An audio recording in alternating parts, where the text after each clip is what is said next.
ko ilmososne gadisa ko jaba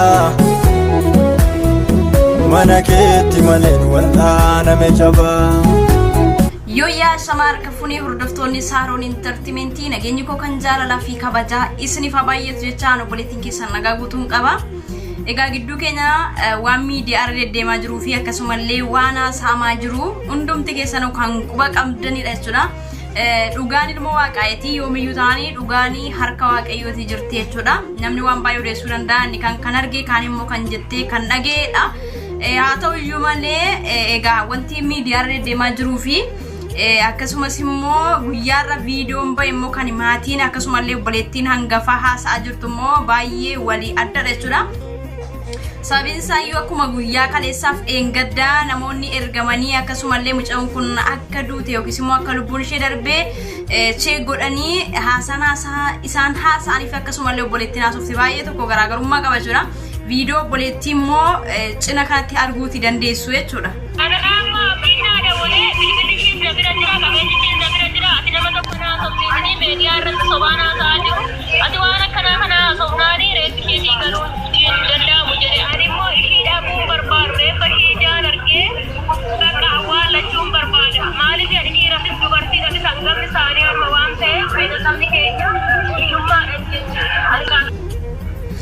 Egaa akkuma isin viidiyoo irraatii ilaalaa turtan jechuudha obboleettiin abdii namni jedhamu natti bilbilee akkasumallee meeshaan ishee akkasumallee wanti hundumtuu na bira jira miidiyaa irratti wanti haasa'amaa jiru sobanii haasa'amaa jira ani garuu reeffa ishee nan barbaada dhalteellee dhala of jalaan qabdu jetteeti kan isheen jirtu jechuudha.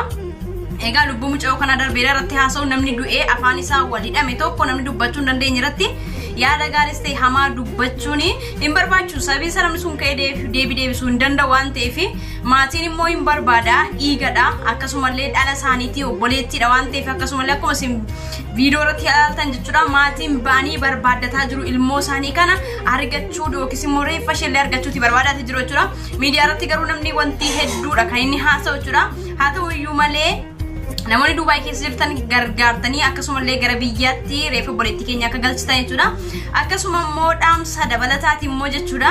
Kana wal qabatee akkuma girrigirri keessa buddeen shanbadee jedha Oromoo yeroo mammaaku jechuudha. Yeroo tokko dhugaa nama tokko dhoksuudhaa fi keessa kan miliqus jira waan ta'eef dhugaan nama kanaa immoo isin hin dhiisu dhugaan isaa maaliif akka ta'e sababa maalii akka ta'e akka namni biraa odeessu yookiis immoo akka namni biraatti haasa'u ta'us dhiisuu danda'a.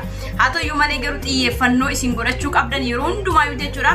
Sababa namaati yookiis immoo sababa haala keessa jirtanii yookiis immoo waan keessa jirtaniitiin gara lubbuu keessatti murteessuun isinirra hin jiraatu jechuudha.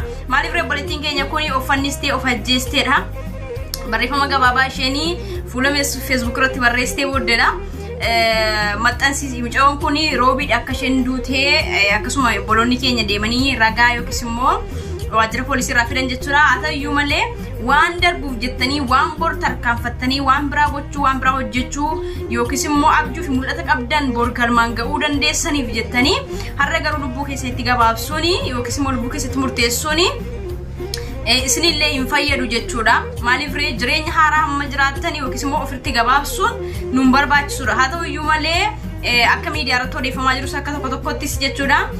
Dhiiraaf jettee yookiis immoo duriyyeedhaas jechaas jiru jechuudha. Waan ta'eef of eeggannoo isin barbaachisa. Mana namaa kan hojjettaniif yookiis immoo biyya irraa lafa abbaa dhiiftanii kan baataniif of jijjiiruu biyya jijjiiruu akkasumallee jireenya borii dhala ofii borii fidha malee dhala namaa yookiis immoo dhiira daandiirra deemu yookiis immoo nama akkasumaan onlaayiniif miti jechuudha. Kanaaf of eeggachuun dirqama barbaachisaadha jechuudha. Maaliif akka hojjettanii maaliif akka biyyaa baatanii alaamaan keessan gara fuulduraa jiruun keessan karoora keessan gara fuulduraa isarratti xiyyeeffachuudha malee inni kan hundumti isaayyuu booda wanta qaqqabamuu danda'amu yookiis immoo booda wanta bira ga'amuu danda'udha jechuudha. Isaan dursitanii garuu jechuudha anis akka baluuti yookiis immoo ta'uun qabattanii waanuma sitti fakkaate waan sitti dhufeetti keessa seenaa adeemtu yoo ta'e karoora keessan bira sin geessanii mul'ata keessan bira sin geessan isana dhowwaas osoo hin taane immoo gara lubbuu keessatti tarkaanfii hamaa fudhachuu dandeessu jechuudha.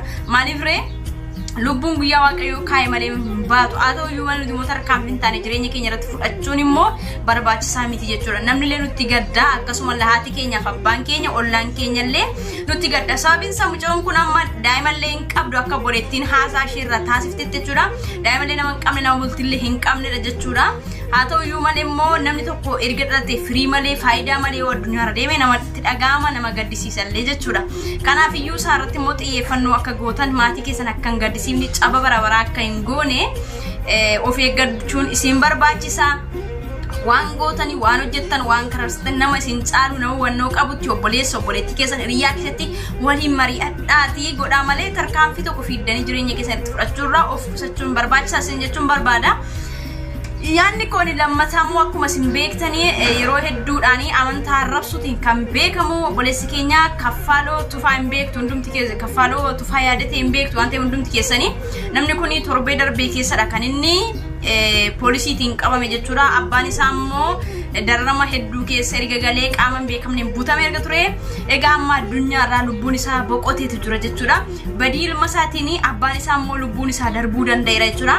Kanaaf wanti nuti goonu yeroo baay'ee nurra darbee tarkaanfii hamaa maatii keenya lubbuu maatii keenya balleessuu waan danda'uuf sararaalee xiyyeeffannoo of eeggachuun barbaachisaadha.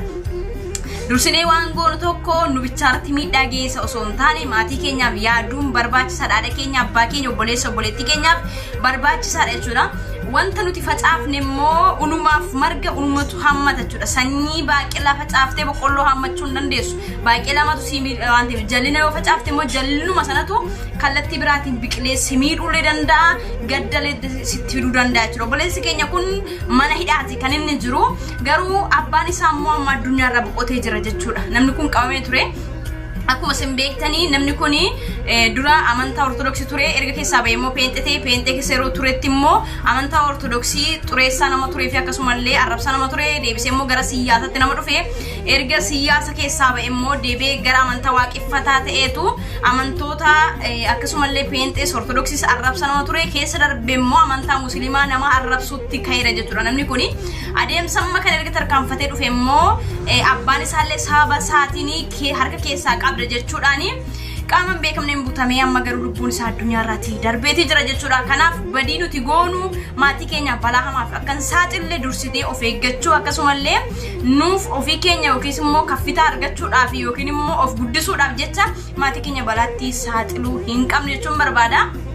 Sababiin isaa namni kun yeroo duraan namni akkamitti akka uummanni Oromoo isa jaalataa ture akkasumallee akkamitti akka iddoo gaarii yeroo inni of hin ajjeesa jedhee shubbuuxee itti fudhatellee Oromoon dirmatee fi goofandiin banamee fi qarshii wal sassaabamaa fi ture. Namni kun deebi'ee garuu Oromootti garagalee jechuudha. Namni hanguma si jaallatee ol si kaase gaafa isatti garagalte isa miidhu garuu hanguma sana jechuudha.